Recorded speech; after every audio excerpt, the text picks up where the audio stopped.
بسم اللہ الرحمن الرحیم الحمد للہ رب العالمین والصلاة والسلام علی خاتم الانبیاء والمرسلین اما بعد۔ اذان کے آداب میں سے ایک ادب یہ ہے کہ اذان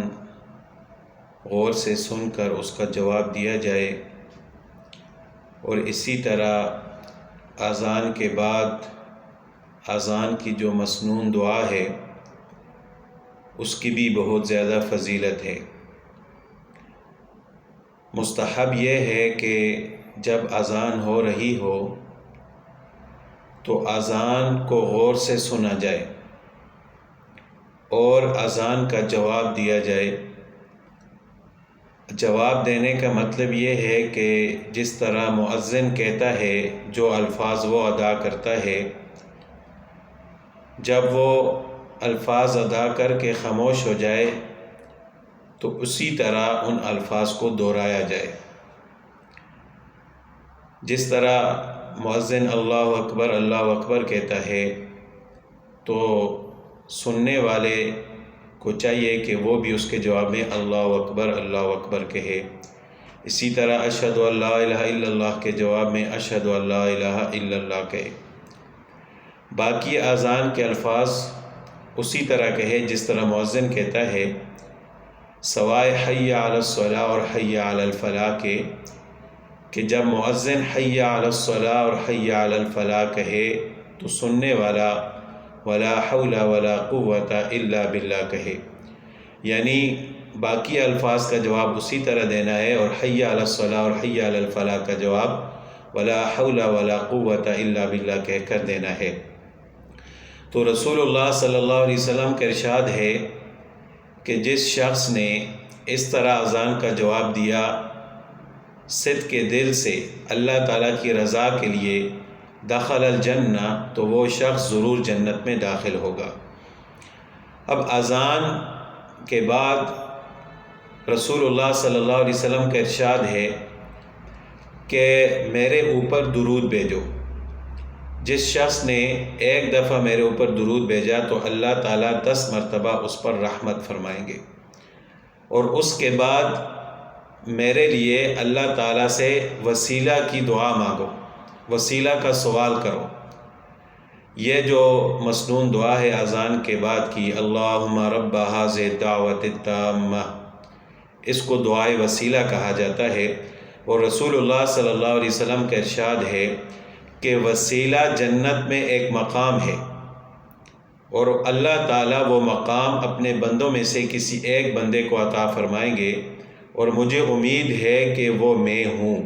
یعنی رسول اللہ صلی اللہ علیہ وسلم اپنے بارے میں فرماتے ہیں کہ مجھے امید ہے کہ اللہ تعالیٰ یہ مقام وسیلہ مجھے عطا فرمائیں گے۔ تو رسول اللہ صلی اللہ علیہ وسلم کا ارشاد ہے کہ اذان کے بعد درود شریف پڑھ کر میرے لیے دعائے وسیلہ کرو، یعنی اللہ تعالیٰ سے مقام وسیلہ کا سوال کرو۔ تو رسول اللہ صلی اللہ علیہ وسلم نے فرمایا کہ جس شخص نے اذان کے بعد دعائے وسیلہ پڑھی، حلت لہ شفاعتی، اس کے لیے میری شفاعت واجب ہوگی۔ تو جب ہم رسول اللہ صلی اللہ علیہ وسلم کے لیے مقام وسیلہ کا سوال کریں گے،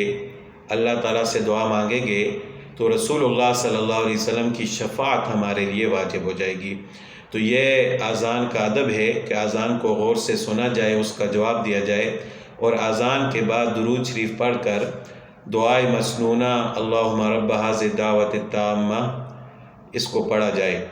اور علماء فرماتے ہیں کہ اس کے بعد انسان جو بھی دعا مانگے اللہ تعالیٰ اس دعا کو قبول فرمائیں گے، کیونکہ درود شریف بھی ایک ایسی دعا ہے کہ جس کی قبولیت میں کوئی شک نہیں، اور دعائے وسیلہ بھی ایسی دعا ہے کہ جو ضرور اللہ تعالیٰ قبول فرمائیں گے۔ تو جب یہ دو دعائیں اللہ تعالیٰ قبول فرمائیں گے تو اس کے ساتھ ہم جو بھی دعا کریں گے انشاءاللہ ہمیں امید ہے کہ اللہ تعالیٰ اس دعا کو بھی قبول فرمائیں گے۔ تو اذان کے بعد کا وقت یہ دعا کی قبولیت کا وقت ہوتا ہے۔ تو اب سوال یہ پیدا ہوتا ہے کہ جب اذان ہو رہی ہو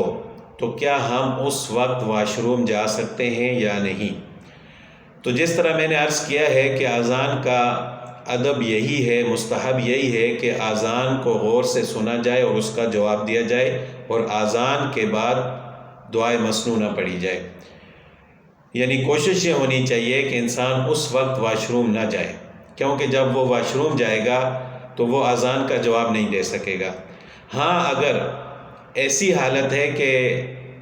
پیشاب کی زیادہ شدت ہے اور انسان برداشت نہیں کر سکتا، تو برداشت کرنا ممکن نہ ہو تو پھر اذان ہوتے ہوئے بھی انسان واش روم جا سکتا ہے قضاء حاجت کے لیے، کیونکہ مجبوری ہے، اضطراری حالت ہے۔ مجبوری کے وقت جو ہے واش روم جانا اور اذان کا جواب نہ دینا یہ بے ادبی میں نہیں آتا۔ عام حالات میں جو ہے اذان کو غور سے سننا چاہیے، لیکن اگر مجبوری ہو، انسان برداشت نہ کر سکتا ہو تو پھر اذان ہوتے ہوئے بھی واش روم جا سکتے ہیں۔ لیکن اگر زیادہ ضرورت نہ ہو تو پھر کوشش کرنی چاہیے کہ اذان ختم ہو اور اس کے بعد واش روم جائیں۔ لیکن بعض اوقات ایسا ہوتا ہے کہ پیشاب کی ضرورت نہیں ہوتی، صرف استنجا کرنا ہوتا ہے، تو صرف استنجا کرنا اگر ہو تو پھر اس کو مؤخر کر دینا چاہیے، اذان سن کر اس کا جواب دے کر پھر اس کے بعد دعائے وسیلہ اور کوئی بھی دعا انسان مانگے، اس کے بعد استنجا کے لیے پھر واش روم جائیں، تاکہ انسان جو ہے اذان کا جواب دے سکے۔ اور اگر مجبوری کی حالت میں انسان واش روم چلا جائے اور اذان ہو رہی ہو تو پھر واش روم میں جا کر اذان کا جواب نہیں دینا چاہیے، کیونکہ واش روم میں اللہ تعالیٰ کا نام لینا یا اذان کے کلمات کہنا یہ جائز نہیں ہے۔ پھر خاموش ہی رہنا زیادہ بہتر ہے۔ اگر مجبوری کی حالت نہ ہو تو اذان سن کر اس کا جواب دے کر اس کے بعد دعا پڑھ کے پھر واش روم انسان جائے، اور اگر مجبوری کی حالت ہو تو پھر اذان ہوتے ہوئے بھی جا سکتے ہیں، لیکن اس حالت میں واش روم میں جا کر اذان کا جواب نہیں دینا چاہیے۔ اللہ تعالی ہم سب کو عمل کرنے کی توفیق عطا فرمائے۔